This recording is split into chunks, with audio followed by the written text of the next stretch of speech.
செல்லக்குட்டி, என்ன காலையிலே கண்ணை கசக்கிட்டு உட்காந்துருக்க? போயா. என்ன கனவுல எதுவும் வந்துச்சா? என்ன வந்துச்சு?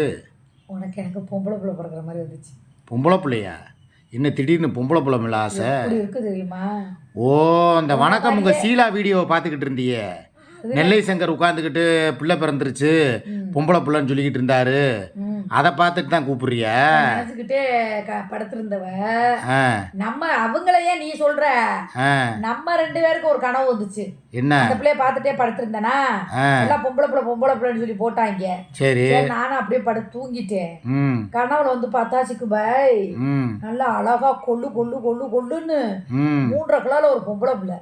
சரி, உன்ன மாதிரியே இருக்குடா கண்ணு.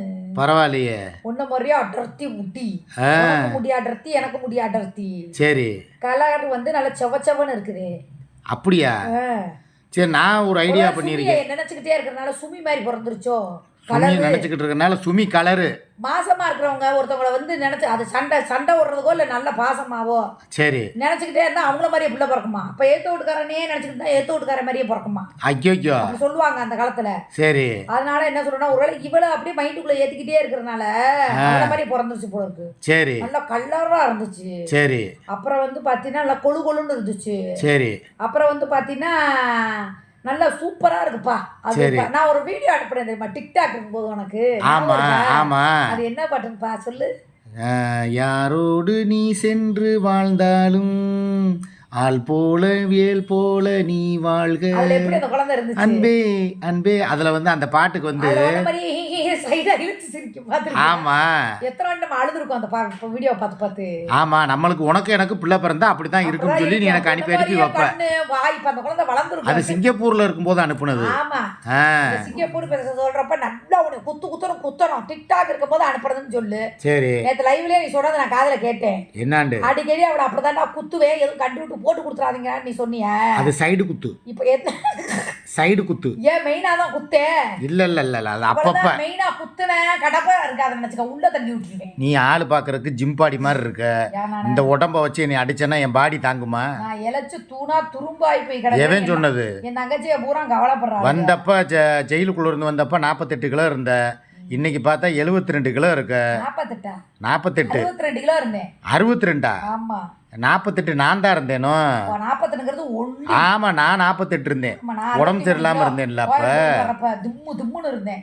சரி, இப்போ நான் என்ன பிளான் பண்ணுறேன்னா, இந்த வணக்கம் உங்கள் சீலாவுக்கு பிள்ளை பிறந்துருச்சு. அந்த பிள்ளைக்கு போய் அவங்களும் நம்மள மாதிரி ஒரு யூடியூபர் தானே, ரொம்ப கஷ்டப்பட்ட பிள்ளை இப்பயும் கஷ்டத்துல தான் இருக்கு போல. வாழ்க்கை கொடுத்து இப்போ அந்த பிள்ளை நல்ல ஒரு நிலைமையில இருக்கா, நல்லா இருக்கா, லைஃபா ஃபேமிலியா இருக்கா. இல்லைப்பா, எதான் எவ்வளவு கஷ்டப்பட்டாலும் பாவம் அந்த மேரியம்மாவும் கூட இருந்து கஷ்டப்படுது.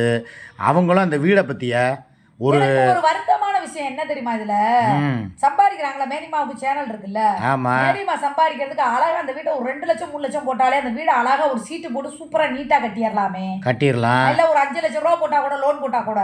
ஆமா, யூடியூப் காசு எடுத்து அந்த வீடை ஏன் அந்த வீடை கட்டாம இருக்காங்க எனக்கு தெரியல. அந்த அம்மா வயசானம்மா பாவம் தானே, ஆடு குட்டியோட இருக்குது இல்ல. ஆமா, கட்டி கொடுக்கலாமே. 4 பேர் வருவாங்க, உங்க ஆத்தா வீடு போற நீ கட்டி விடுறீங்க. உங்க அம்மா வீடு கூட இதை விட நல்லா தானே இருக்கு, இழுப்பூர்ல இருக்கிற வீடு வச்சிருக்குது கசகசன்னு. போனா 2 நாளா சுத்தம் பண்ணி கொடுத்துருவேனே, ஆனா திருப்பி கலச்சு விட்டுருவேன். ஆனா இந்த வீடு அதை விட ரொம்ப மோசமா இருக்குல்ல. மோசம். நான் இப்பதான் காலைல கூட ஒரு வீடியோ பார்த்தேன். ஆமா, பேப்பர் எல்லாம் சொருவி அந்த மேல அந்த தார்பாய் எல்லாம் போட்டு அங்கங்க எதுக்கு? எப்படி அந்த அம்மா அங்க வசிக்குது? சீலா பிள்ளையும் சம்பாதிக்குது, சங்கரும் சம்பாதிக்கிறேன், அந்த மேரிமாவும் சம்பாதிக்கிறாங்க. ஆமா, 2 பேரும் சேர்ந்து அந்த அம்மாவுக்கு ஒரு வீட்டுக்கு, ஏன்னா எப்படி குழந்தை பிறந்து வந்தா அந்த அம்மா தான் பாத்துக்கும். ஆமா, அந்த அம்மாவுக்கு ஒரு வீடு போட்டு கொடுக்கலாம்ல. கண்டிப்பா. சரி, அதை கூட விடுங்க. குழந்தை வந்து எனக்கு ஒரு டவுட், நான் சொல்றேன், எனக்கு தெரியும் என்னையெல்லாம் வந்து ஏமாத்த முடியாது. குழந்தை ஐசியூல இருக்குன்னு சொல்றேன். குழந்தை ஐசியூல இருந்தாலும் தாய்ப்பால் கொண்டே கொடுப்பாங்க. ஆமா, அதாவது அவங்களால பால் கொடுக்க முடியாதுனாலும் சங்கலை வாங்கி கொண்டே கொடுப்பாங்க. அது வந்து முக்கியமா ஐசியூல குழந்தை இருந்துச்சுன்னா அதுக்கு பெண்களை தான் வைப்பாங்க, ஆண்கள்கிட்ட கொடுக்க மாட்டாங்க. 2வது ஆண்களை பார்க்க ஐசியூல தாயை தவிர வேற யாருக்கும் அலோடு கிடையாது. பெண்கள் இந்த அம்மா போகணும், மேரியம்மா இந்த அம்மா தான் பாதுகாப்புக்கு இருக்கணும், லேடிஸ் யாராவது இருக்கணும். ஆமா, இவன் சங்கர் எப்படி ஆகும்னா நான் போயிருந்தேன் அதே மாதிரி சிசரின் பண்ணி குழந்தை எடுத்திருக்கேன்னு சொல்றாங்க. எனக்கு தெரிஞ்சு குழந்தை ஒரு எத்தனை நாள் ஆச்சு? 3 நாள் இருக்குமா? ஆமா, குழந்தை ஆபரேஷனுக்கு போடுற மயக்க ஊசி 3 மணி நேரம் தான் மயக்கம் இருக்கும். நான் 2 குழந்தை சிசரின் பண்ணி எடுத்திருக்கேன், எனக்கு தெரியாதா? 3 மணி நேரம் தான் மயக்கம் நிக்கும். அதுக்கு மேல தெளிஞ்சிருவாங்க, ஆனா எந்திரிக்க முடியாது இந்த தையலோட வலி. ஆனா அந்த பிள்ளை ரொம்ப வீக்கா இருக்கிறதுனால ஒரு 3 நாளே எந்திரிச்சிட்ட கண்டிப்பா மறுநாளே எந்திரிச்சு நடக்க சொல்லிடுவாங்க. வீக்கா இருக்கனால 3 நாள நடக்கலாம். இந்த பிள்ளை படுத்தே கிடக்குது, அப்புறம் எப்படி எந்திரிச்சு நடக்காம கால் கூசும் நடுக்குமே. இல்லை, கூட இருக்கிறது லேடிஸ் தான் இருக்கணும். அது போக அதை ஆஸ்பத்திரி வீடியோவாக எடுத்து போடுங்க அப்படின்னு சொல்லி கேட்குறதுக்கு அவர் என்ன சொல்கிறாருன்னா, அது வந்து கவர்மெண்ட் ஆஸ்பத்திரி, அதனால் எடுத்து போட முடியாது அப்படிங்கிறாரு. சரி, மக்களுடைய சந்தேகம் இருக்குல்ல, அதை தீர்க்கிறதுக்காவது ஒரே ஒரு ஃபோட்டோ எடுத்து இருப்பா. கவர்மெண்ட் ஹாஸ்பிட்டல் தானே, சீலாவுக்கு பெட்டு தனியாக தானே கொடுத்துருக்காங்க.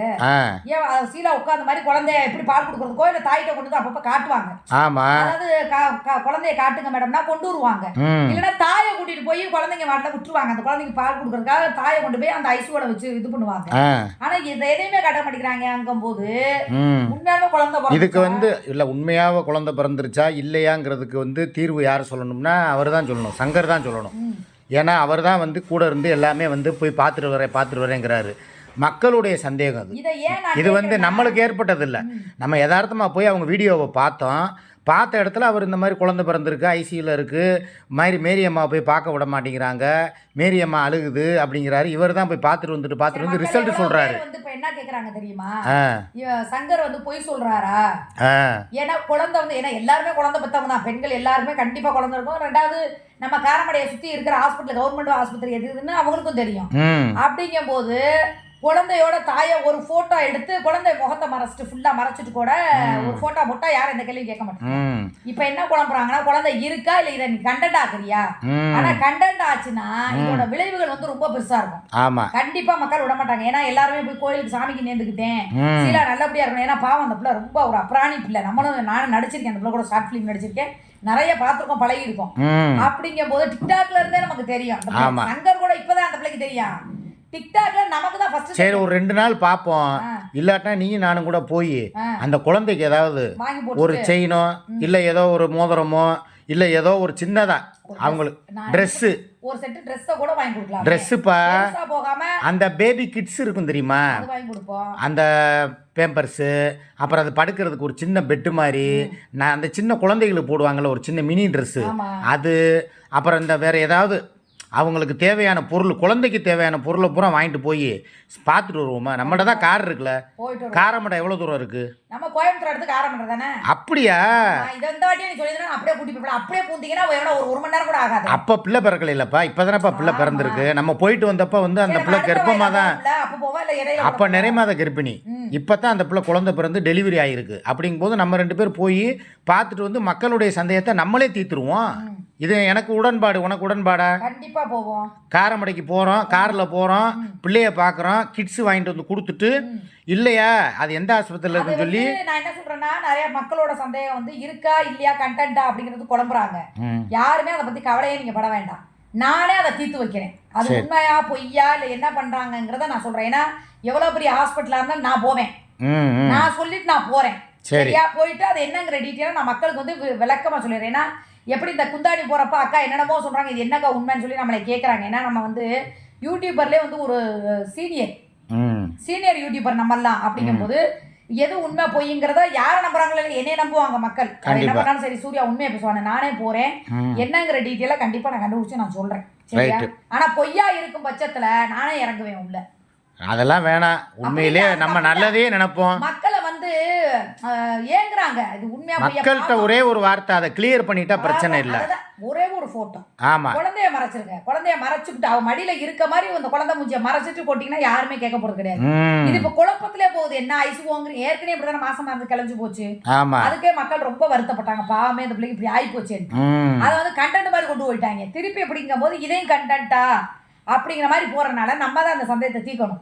கண்டிப்பா போவோம். எப்ப ஒரு 2 நாள்ல கிளம்பிடுவோமா? கண்டிப்பா. Right, okay.